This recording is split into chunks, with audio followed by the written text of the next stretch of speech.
लाख रुपए की व्यवस्था प्रस्तावित है। प्रदेश के कृषि विश्वविद्यालयों द्वारा विभिन्न फसलों की नवीन प्रजातियों को वर्ष 2021-2022 में विकसित किया गया है, जो विमोचित की जा चुकी है तथा कुछ विमोचन के लिए तैयार है। दुग्ध विकास वित्तीय वर्ष 2021-2022 में प्रदेश में 8615 कार्यरत सहकारी दुग्ध समितियों के माध्यम से 1.86 लाख लीटर प्रतिदिन तरल दूध की बिक्री की गई है। भारतीय गोवंश द्वारा दुग्ध आपूर्ति करने वाले दुग्ध उत्पादकों को प्रोत्साहन स्वरूप नंद बाबा पुरस्कार से सम्मानित किया जाएगा। वर्तमान दुग्ध संघ को सुदृढ़ीकरण एवं पुनर्जीवित करने की योजना हेतु 60 करोड़ की व्यवस्था प्रस्तावित है। जनपद मथुरा में 3000 लीटर प्रतिदिन क्षमता के नवीन डेयरी प्लांट के निर्माण हेतु 8 करोड़ रुपए की व्यवस्था प्रस्तावित है। जनपद वाराणसी में ग्रीनफील्ड डेयरी प्लांट एवं जनपद मेरठ में ग्रीनफील्ड डेयरी प्लांट की निर्माणाधीन डेयरी परियोजनाओं हेतु 79 करोड़ 82 लाख रुपए की व्यवस्था प्रस्तावित है। पशुपालन राष्ट्रीय पशु रोग नियंत्रण कार्यक्रम के अंतर्गत खुरपका, मुंहपका एवं ब्रुसलोसिस रोग नियंत्रण हेतु एक्शन प्लान के अनुसार क्रियान्वयन किया जा रहा है। 2030 तक प्रदेश के खुरपका, मुंहपका से मुक्त कराए जाने का लक्ष्य है।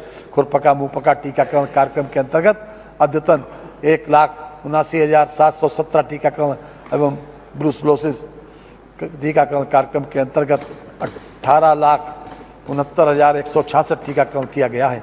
निराश्रित बेसहारा गोवंश की समस्या के निराकरण हेतु प्रदेश के समस्त जनपदों में 187 बृहद गो संरक्षण केंद्र का निर्माण कराया जाना लक्षित है, जिसके सापेक्ष 171 केंद्रों का निर्माण कार्य पूर्ण है। बुंदेलखंड क्षेत्र में निराश्रित गोवंश की समस्या के निराकरण हेतु बुंदेलखंड के प्रत्येक जनपद में 5-5 गो आश्रय केंद्र स्थापित हैं।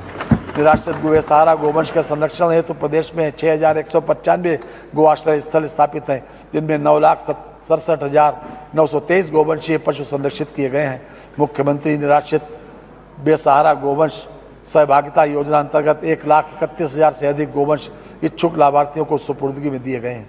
मत्स्य प्रदेश में मत्स्य उत्पादन एवं उत्पादकता बढ़ाए जाने हेतु प्रधानमंत्री मत्स्य संपदा योजना 2020 से वर्ष 2025 तक संचालित है। इस योजना का मुख्य उद्देश्य मत्स्यिकी उत्पादन में विस्तारीकरण, सघनता एवं विविधीकरण के माध्यम से वृद्धि करना तथा भूमि व जल का उर्वरक उपयोग करना है। मत्स्य पालकों को आर्थिक रूप से स्वावलंबी बनाई जाने हेतु मुख्यमंत्री मत्स्य संपदा योजना प्रारंभ की जा रही है, जिसके लिए 2 करोड़ रुपए की व्यवस्था प्रस्तावित है। ग्राम सभा के तालाबों के मत्स्य पट्टा धारकों व मछुआरों को नाव क्रय करने हेतु सहायता के लिए निषाद राज बोट सब्सिडी योजना प्रस्तावित है, जिसके लिए 2 करोड़ रुपए की व्यवस्था प्रस्तावित है। उद्यान एवं खाद्य प्रसंस्करण प्रदेश में बागवानी एवं खाद्य प्रसंस्करण क्षेत्र के समन्वित विकास हेतु एकीकृत बागवानी विकास मिशन, राष्ट्रीय कृषि विकास योजना पर drop more crop micro irrigation, Bundelkhand एवं बिंद क्षेत्र में औद्योगिक विकास, गंगा के तटवर्ती क्षेत्रों में औद्योगिक विकास की योजना नमामि गंगे, गुणवत्ता युक्त पान उत्पादन प्रोत्साहन, उत्तर प्रदेश खाद्य प्रसंस्करण उद्योग नीति 2017 आदि महत्वपूर्ण कार्यक्रम संचालित किए जा रहे हैं।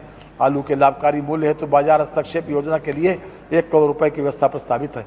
खाद्य प्रसंस्करण लघु उद्योग लगाने हेतु उत्तर प्रदेश खाद्य प्रसंस्करण उद्योग की नीति 2017 लागू की गई है, जो उद्यमता विकास के साथ ही कृषकों को विकास, उनके उत्पाद का सूचित मूल्य दिलाने, रोजगार सृजन एवं मूल्य संवर्धन में सहायक सिद्ध हो रही है। असंगठित क्षेत्र की खाद्य प्रसंस्करण इकाइयों को प्रशिक्षण, नवीन तकनीक, विपणन तथा ऋण सुविधाएं उपलब्ध कराए जाने हेतु प्रधानमंत्री खाद्य उद्योग उन्नयन योजना प्रारंभ की जा रही है, जिसके लिए 120 करोड़ 86 लाख रुपए की व्यवस्था प्रस्तावित है। सहकारी संस्थाओं के माध्यम से किसानों को रियायती दरों पर ऋण उपलब्ध कराए जाने की ब्याज अनुदान योजना हेतु 300 करोड़ रुपए की व्यवस्था प्रस्तावित है। रासायनिक उर्वरकों के अग्रिम भंडारण हेतु 150 करोड़ रुपए की व्यवस्था प्रस्तावित है। सूक्ष्म, लघु एवं मध्यम उद्यम अयोध्या में सीपेट केंद्र के निर्माण तथा संयंत्रों के क्रय हेतु 35 करोड़ रुपए की व्यवस्था प्रस्तावित है। विश्वकर्मा श्रम सम्मान योजना के वित्तीय वर्ष 2021-22 में कुल 75,000 कारीगरों को प्रशिक्षित कर टूल किट उपलब्ध कराया गया। विश्वकर्मा श्रम सम्मान योजना हेतु 112 करोड़ 50 लाख रुपए की व्यवस्था प्रस्तावित है। नव औद्योगिक स्थानों के विकास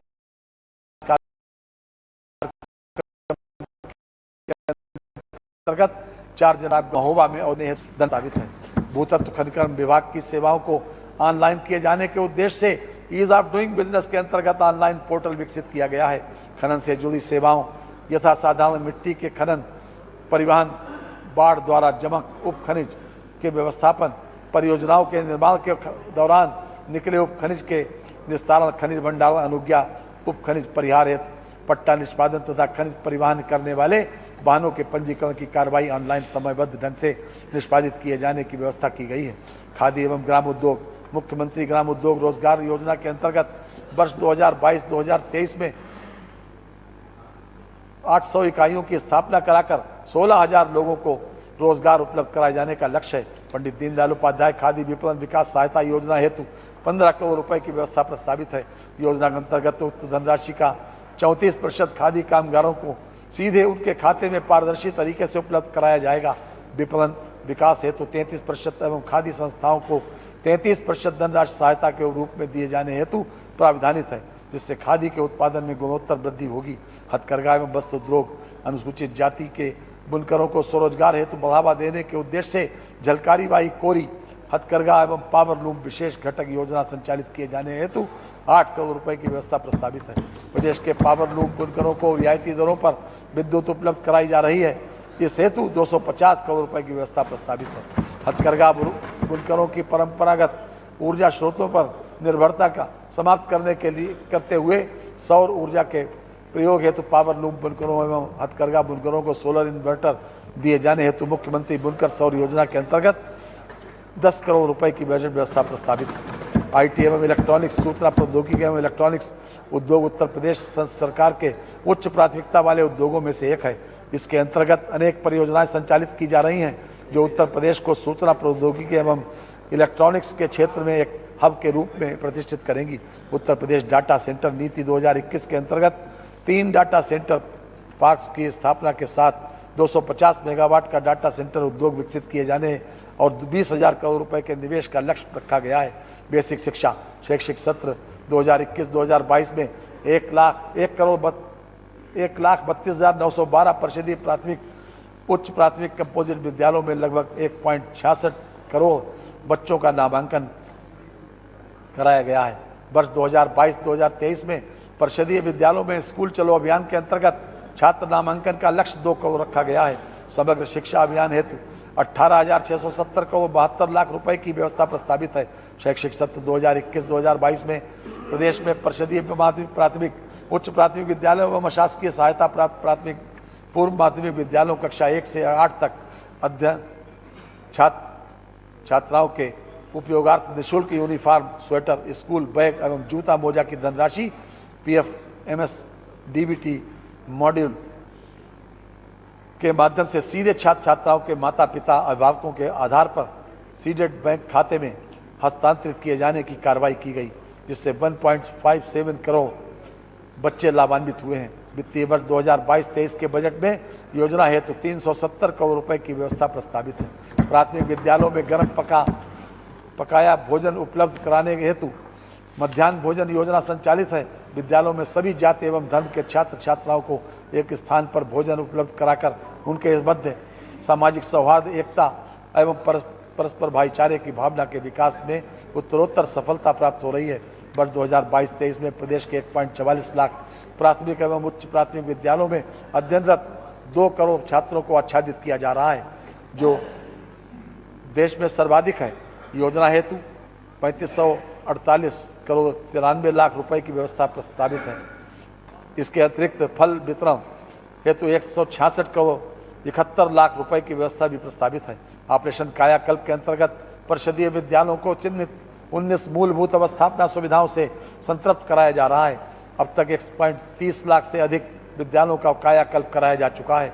माध्यमिक शिक्षा के अंतर्गत शैक्षिक पहुंच का विस्तार करने के लिए समस्त बाल विद्यालयों में सह शिक्षा की व्यवस्था करते हुए 268 नवीन विद्यालय, 30 बालिका छात्रावास एवं 3 नए सैनिक स्कूल संचालित किए गए हैं। सैनिक स्कूलों के संचालन हेतु 98 करोड़ 38 लाख रुपए की व्यवस्था प्रस्तावित है। संस्कृत शिक्षा को व्यवसाय परक बनाने के लिए आधुनिक विषयों का समावेश करते हुए NCERT का पाठ्यक्रम लागू किया गया है। संस्कृत पाठशालाओं को अनुदान हेतु 324 करोड़ 41 लाख रुपए की व्यवस्था प्रस्तावित है।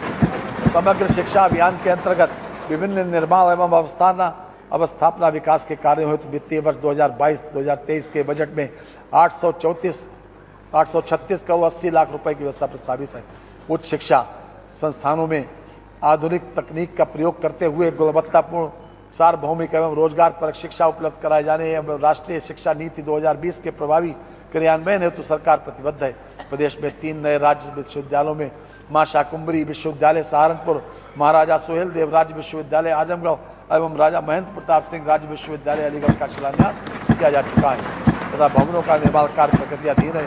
प्रदेश के राजकीय महाविद्यालयों में स्मार्ट क्लासेस की स्थापना हेतु 10 करोड़ रुपए की व्यवस्था प्रस्तावित है। राजकीय महाविद्यालयों के निर्माणाधीन भवनों को पूर्ण किए जाने हेतु 200 करोड़ रुपए की व्यवस्था प्रस्तावित है।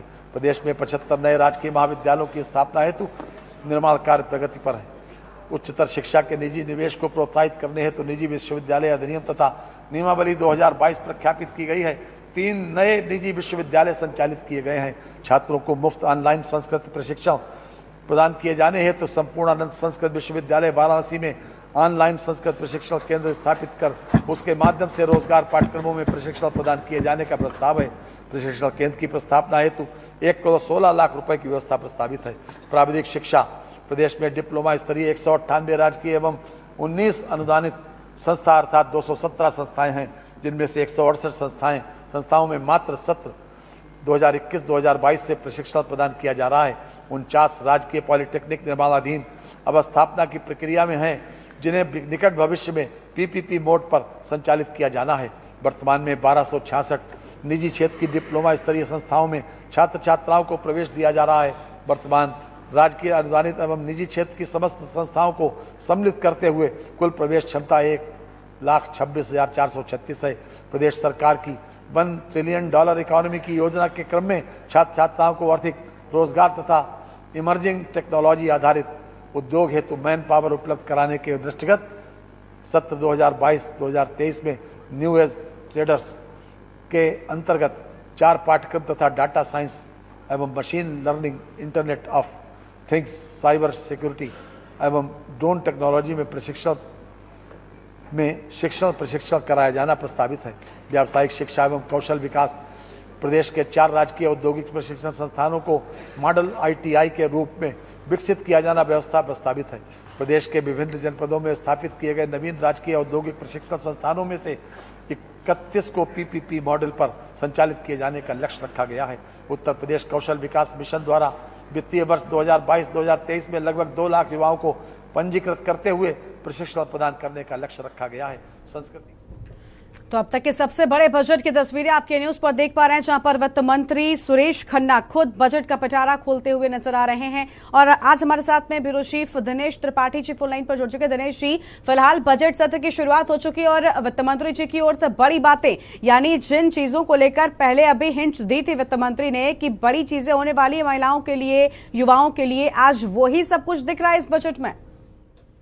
जी बिल्कुल गरिमा, आपको बता दूं कि करीब 1.25 घंटे हो गया वित्त मंत्री सुरेश खन्ना को बजट पढ़ते हुए, बजट का अभिभाषण करते हुए, और करीब 161 पेजों से अधिक ऑनलाइन जो बजट हुआ है आज वो लगातार 1.25 घंटे से पढ़ रहे हैं। 161 पेजों का यह बजट पूरे सार्वजनिक उत्तर प्रदेश के 25 करोड़ लोगों को ध्यान में रखते हुए यह बजट पेश किया गया। जैसा कि न्यूज पहले से ही दिखा रहा है कि इसमें स्वास्थ्य व्यवस्था, बेरोजगारी, शिक्षा, किसानों के लिए सिंचाई, कई तमाम मुद्दे जो के न्यूज कल से ही दिखा रहा है, आज सुबह भी दिखाया है प्राथमिकता के उस दृष्टि से। तो वही सब चीजें हैं इसमें महिलाओं के लिए सुरक्षा, बिजली की व्यवस्था दुरुस्त करने के लिए, यातायात के लिए, रोडों की व्यवस्था करने के लिए, वो चाहे नेशनल हाईवे हो या स्टेट हाईवे हो या ग्रामीण सड़कें हो, जिला स्तरीय सड़कें हो, स्वास्थ्य व्यवस्था के लिए PSC से लेकर एम्स तक की व्यवस्था के लिए अलग से बजट किया गया। किसानों के लिए बिजली और सिंचाई व्यवस्था के लिए सरकार ने विशेष पैकेज दिया है। उसके बाद रोजगार देने के लिए, युवाओं को रोजगार देने और शिक्षा को सुधारने के लिए विशेष पैकेज दिया है उत्तर प्रदेश सरकार ने अपने इस बजट में। तो ओवरऑल देखा जाए तो उत्तर प्रदेश सरकार ने जैसा कहा था और चुनाव के दौरान जिन बिंदुओं पर उन्होंने अपने घोषणा पत्र में, संकल्प पत्र में घोषणा की थी, जनता से वादा किया था, उन मुद्दों को ध्यान में रखते हुए अपना यह अब तक का सबसे भारी भरकम बजट पेश किया है।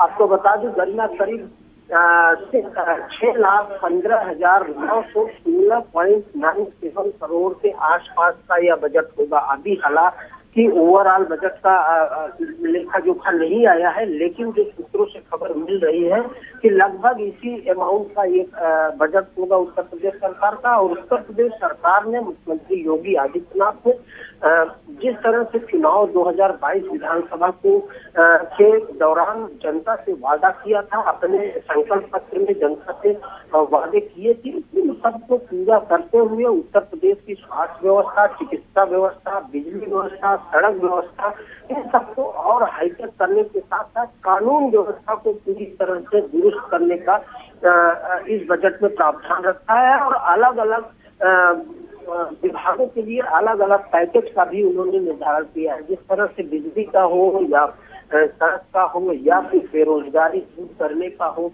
शिक्षा का हो, स्वास्थ्य का हो, इन सब मुद्दों पर अलग पैकेज के साथ विभागों को सुधारने के लिए जनता को, उत्तर प्रदेश के 25 करोड़ लोगों को इसका लाभ मिल सके। उत्तर प्रदेश जैसा कि उन्होंने चुनाव के दौरान किया था, अपने पहले कार्यकाल के दौरान भी उन्होंने बड़ा काम किया था उत्तर प्रदेश को उत्तम प्रदेश बनाने के लिए। इन सब मुद्दों पर लगातार काम किए हैं और वही अब आप देखने को मिल रहा है। जो उनका बजट पेश हो रहा है 2022-23 का, उसमें इन सब मुद्दों को देखने को मिल रहा है। जी गरिमा। बिल्कुल दिनेश जी, अभी हम इन्हीं चीजों को लेकर विस्तार से बजट से पहले भी बातचीत कर रहे थे कि कनेक्टिविटी को बेहतर बनाने के लिए, धार्मिक पर्यटनों के लिए विशेष चीजें जो है वो आज के इस बजट में हो सकती है। और ठीक वैसा ही आज के इस बजट में देखने को मिल रहा है, चाहे युवा हो, महिलाएं हो, बेटियां हो, बुजुर्ग हो, वृद्ध हो, हर एक वर्ग के लिए अभी तक के बजट की ही अगर हम ध्यान में रख लें तो सुरेश खन्ना लगभग सबको कुछ न कुछ अपने पिटारे से दे चुके हैं।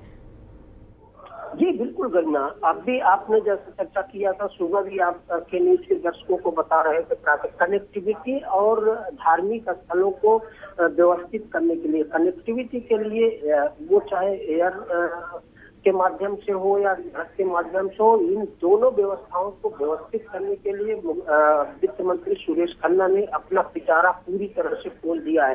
कनेक्टिविटी के लिए विशेष ध्यान दिया गया है इस बजट में। उसके साथ साथ रोडों की व्यवस्था के लिए, जैसा मैंने भी पहले बताया कि वो चाहे नेशनल हाईवे हो, स्टेट हाईवे हो, जिला स्तरीय सड़कें हो या ग्रामीण अंचल की सड़कें हो, उनको व्यवस्थित करने के लिए, उनके चौड़ीकरण और सुदृढ़ीकरण करने के लिए सरकार ने अलग अलग नेशनल हाईवे के लिए, राज्य हाईवे के लिए अलग और जिला स्तरीय सड़कों के लिए अलग, ग्रामीण अंचल की सड़कों के लिए अलग अलग पैकेज दिए हैं। और इससे उत्तर प्रदेश की कनेक्टिविटी, वो चाहे एयर के माध्यम से हो या सड़क के माध्यम से हो, वो दुरुस्त होगी। जैसा उन लोगों ने भारतीय जनता पार्टी ने चुनाव के दौरान वादा किया था एयर कनेक्टिविटी और रोड को सुधारने के लिए, तो वो सब चीजें बजट में लगातार देखने को मिल रही है।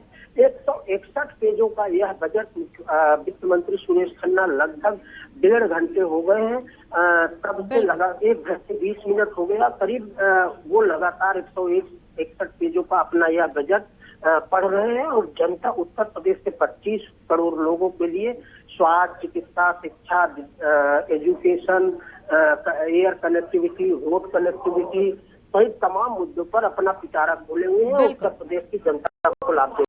बिल्कुल, यानी अभी भी और कुछ वित्त मंत्री के पिटारे में वो धीरे धीरे करके सामने आ रहा है। लगातार वित्त मंत्री अपना बजट पेश कर रहे हैं। लेकिन दिनेश जी, अभी हम बात कर रहे थे कि यहाँ पर अभी आपने भी कहा हर एक वर्ग के लिए कुछ न कुछ खास दिया गया है। लेकिन अगर इस सरकार की हम बात करें या फिर जिस दल की सरकार है उस दल की बात कर लें तो बेहद स्मार्टनेस के साथ ये काम करते हैं। कहते हैं ना कि हार्ड वर्क से ज्यादा स्मार्ट वर्क रिजल्ट लेकर आता है। और डिजिटलाइजेशन के दौर में भी कहीं ना कहीं डिजिटलाइजेशन को बहुत आगे लेकर आए हैं। और आज भी इस बजट में 200 करोड़ रुपए की बड़ी धनराशि डिजिटलाइजेशन पर जोर देने के लिए सामने आई है। तो क्या लगता है कि और ज्यादा बेहतरीन तरीके से अब यहाँ पर काम होने की उम्मीद जताई जाएगी जब इतना बड़ा बजट है विशेष वर्ग के लिए? बिल्कुल गरिमा, बिल्कुल सही कह रहे हैं आप। जैसा कि विधानसभा पेपरलेस करने से पहले आपने सुना होगा, दिल्ली के दर्शकों ने भी देखा होगा कि भारतीय जनता पार्टी के जितने मंत्री हैं, जिनसे भी के न्यूज के संवाददाता ने बात की, उन्होंने डिजिटाइजेशन के लिए लगातार बोलते देखे गए। और उसके अलावा उनका कहना था कि प्रधानमंत्री नरेंद्र मोदी 2014 में जब प्रधानमंत्री पद की शपथ ली थी, उसी दौरान उन्होंने कहा था कि डिजिटल इंडिया, तो डिजिटल इंडिया करने के लिए उत्तर प्रदेश सरकार पूरी तरह से उस पर काम कर रही है। और उसी का एक पार्ट था कि उत्तर प्रदेश का विधानसभा देश की पहली विधानसभा है जो पूरी तरह से पेपरलेस हुआ है। और आगे भी जो इतना भारी भरकम बजट डिजिटाइजेशन के लिए दिया गया है इस बजट में 2022-23 में योगी सरकार के, वो इसी क्रम में है कि उत्तर प्रदेश को पूरी तरह से डिजिटल करने के लिए और डिजिटल को बढ़ाने के लिए, क्योंकि प्रधानमंत्री नरेंद्र मोदी खुद भी, क्योंकि वो उन्हीं के जब भी किसी से बात करिए या जो भी उत्तर प्रदेश सरकार का मंत्री या खुद मुख्यमंत्री बोलते हैं तो प्रधानमंत्री की चर्चा जरूर करते हैं। तो प्रधानमंत्री के उन कथनों को सत्य करने के लिए उत्तर प्रदेश सरकार पूरी तरह से समर्पित है और वो करते दिख रही है। क्योंकि जिस तरह से आज 2022-23 के बजट में उन्होंने डिजिटल इंडिया को बढ़ावा देने के लिए उत्तर प्रदेश में एक भारी भरकम बजट दिया है, 200 करोड़ से ज्यादा का डिजिटल के लिए एक पैकेज दिया है, वो उसका परिचायक है। वो देखने को मिल रहा है कि उत्तर प्रदेश सरकार डिजिटल इंडिया में आगे बढ़कर भाग लेना चाहता है। उत्तर प्रदेश को वहाँ सबसे ऊपर दिखाने की कोशिश करेंगे कि उत्तर प्रदेश पूरी तरह से जिस तरह से बिल्कुल, यानी आज बड़ी चीजें बजट में अभी और भी सामने आना बाकी है। दिनेश, फिलहाल के लिए आपका शुक्रिया हमारे साथ जुड़ने के लिए, अधिक अपडेट हमारे के न्यूज के दर्शकों तक पहुंचाने के लिए। तो वित्तीय वर्ष 2022 से 23 का बजट पेश हो रहा है। खुद वित्त मंत्री सुरेश खन्ना विधानसभा के भीतर बजट पेश करते हुए नजर आ रहे हैं और जनता के लिए ऐतिहासिक और सबसे बड़ा बजट पेश किया जा रहा है। तो फिलहाल एक छोटे से ब्रेक के लिए यहाँ पर रुक रहे हैं, लेकिन